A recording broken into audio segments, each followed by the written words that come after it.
नमस्कार, मैं हूं आर.एस. अवस्थी और आज हम बात करेंगे उस आग की जो संसद के भीतर ऑपरेशन सिंदूर की गूंज के साथ शुरू हुई, लेकिन संसद परिसर के बाहर महिला सम्मान की चिंगारी ने उसे और तीखा कर दिया। सवाल है, क्या महिलाओं के सम्मान से बड़ा कोई धर्म, कोई राजनीति, कोई मजहब, कोई वोट बैंक, कोई विचारधारा हो सकती है? मौलाना साजिद रशीदी ऑल इंडिया इमाम एसोसिएशन के अध्यक्ष, एक जाना पहचाना चेहरा और अक्सर डिबेट शो में बहस करते, सरकार को कभी धमकी देते, कभी किसी अधिकारी को लेकर अभद्र भाषा का प्रयोग करते, तो कभी एंकर के साथ बदतमीजियां करते हुए तीखे बयान देते हुए आपने जरूर देखा होगा।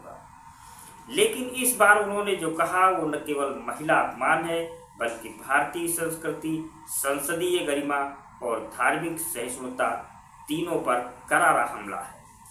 रशीदी का बयान था, मस्जिद में हुई बैठक में दो महिलाएं थीं। एक थी इकरा हसन जो सर ढककर बैठी थी और दूसरी थी डिम्पल यादव जिनका पहनावा निंदनीय था। ये सीधा सपाट हमला था डिम्पल यादव के पहनावे पर। अब सवाल ये है कि क्या महिलाओं की पहचान अब उनके कपड़ों से होगी?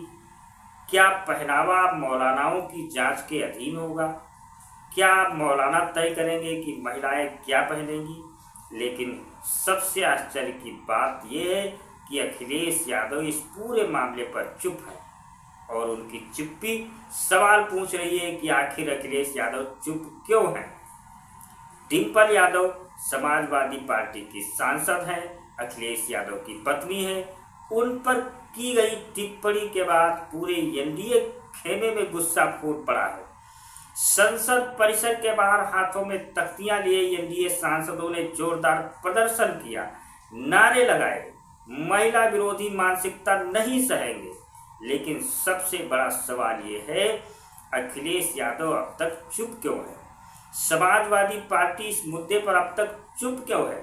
क्या राजनीतिक गठजोड़ के दबाव में महिला अपमान पर आंखें मूंद ली गई हैं? क्या वोट बैंक खिसकने के दबाव ने, वोट बैंक खिसकने के डर ने चुप्पी साधने पर विवश कर दिया है?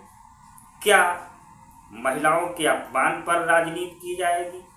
क्या राजनीति में सफलता के लिए पत्नी के ऊपर अभद्र टिप्पणी बर्दाश्त कर ली जाएगी? एनडीए ने इस पूरे मुद्दे को पूरी ताकत के साथ उठाया है, जबरदस्त विरोध किया है और भाजपा की सांसद बांसुरी स्वराज ने विपक्ष पर सीधा हमला किया है और उन्होंने कहा है कि डिम्पल यादव पर की गई आपत्तिजनक टिप्पणी पर विपक्षी दलों की चुप्पी शर्मनाक है। क्या महिला सम्मान अब राजनीतिक सुविधा के हिसाब से तय होगा? वहीं कांग्रेस की रेणुका चौधरी ने मामला पलटते हुए संसद में किरण रिजिजू पर ही सवाल उठा दिया और कहा, हमें अब बीजेपी के नेता बताएंगे कि देश हित में क्या बोलना है और क्या नहीं, पहले अपनी पार्टी के नेताओं की जुबान संभालें। खैर, ये सब तो है राजनीति की बातें, लेकिन असल सवाल वही है, रशीदी का बयान महिला अपमान नहीं है तो क्या है? फिलहाल एफआईआर दर्ज हो चुकी है। सपा नेता प्रवेश यादव की शिकायत पर आईपीसी की धाराएं 79, 196, 197, 299, 352, 353 और आईटी एक्ट की धारा 66 के तहत केस लखनऊ के विभूति खंड थाने में दर्ज हो चुका है। लेकिन मौलाना रशीदी अब तक चुप है और न खेद न सफाई, यहाँ तक कि वो अपने बयान पर कायम है। क्या यही होता है जिम्मेदार धार्मिक नेतृत्व? क्या ऐसे ही लोगों को धर्मगुरु कहा जाता है? ये सवाल किसी एक पार्टी का नहीं है, ये हर उस व्यक्ति का है जो बेटी, बहन और माँ का आदर करता है, जो बेटी, बहन और माँ को पूजता है।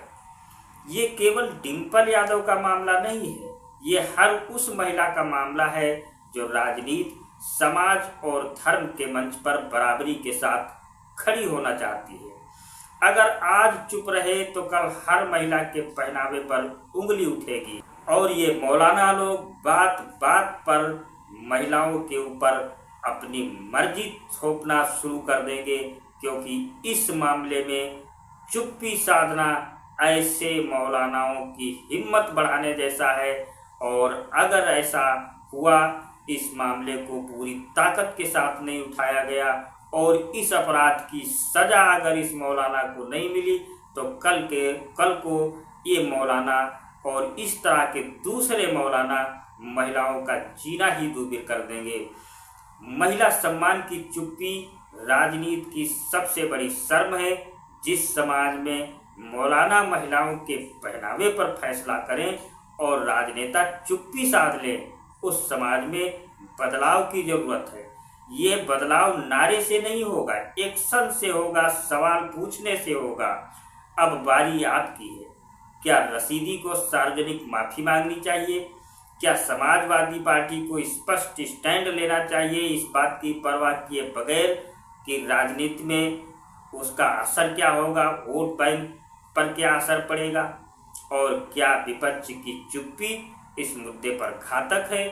अपनी राय नीचे कमेंट में जरूर दें और इस वीडियो को ज़्यादा से ज़्यादा शेयर करें, क्योंकि महिला सम्मान कोई मुद्दा नहीं, यह राष्ट्रीय स्वाभिमान का विषय है और इसमें आपकी राय, आपका विचार बहुत महत्वपूर्ण है। आप अपना विचार, अपनी राय हमें कमेंट के माध्यम से जरूर बताएं। धन्यवाद।